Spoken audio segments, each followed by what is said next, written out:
5వ అధ్యాయము కర్మ సన్యాస యోగము 4వ శ్లోకము. సాంఖ్యయోగౌ పృథక్ బాలా ప్రవదంతి న పండితాః ఏకమప్యాస్థితః సమ్యగుభయోర్విందతే ఫలం.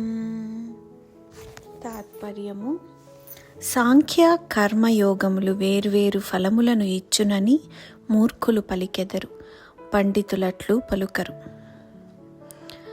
ఆ రెండింటిలో ఏ ఒక్కదానినైనను బాగుగా విధి విధానముగా ఆచరించిన వాడు ఆ రెండింటి ఫలస్వరూపమైన పరమాత్మను పొందును. వివరణ: భగవానుడు అర్జునుడితో అంటున్నాడు, అర్జున, సాంఖ్యయోగము కర్మయోగము రెండింటి వల్ల భగవంతుడిని చేరుకొనవచ్చును. సాంఖ్యం ఒక తత్వదర్శనం. దానిని ఆచరించేవారు, కర్మయోగం ఆచరించేవారు అందరూ భిన్న మార్గాల ద్వారా భగవంతుడిని చేరుకోవచ్చు. ఎలా అంటే, మనం ఒక చోటికి వెళ్ళాలంటే మన స్థితిగతులు అవసరమును బట్టి ఆ చోటికి పలు విధాలుగా చేరుకోవచ్చు.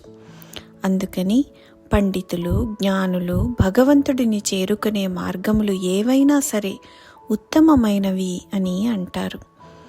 మానవుడు ఏ మార్గాన్ని ఎన్నుకున్నా ఆ ప్రయాణంలో అంతిమ గమ్యం కళ్యాణకరమైందే అని అంటారు. మూర్ఖులు మాత్రం ఇది ఉత్తమమైనది అని కాదు, వేరేది ఉత్తమం అని వాదించుకుంటారు.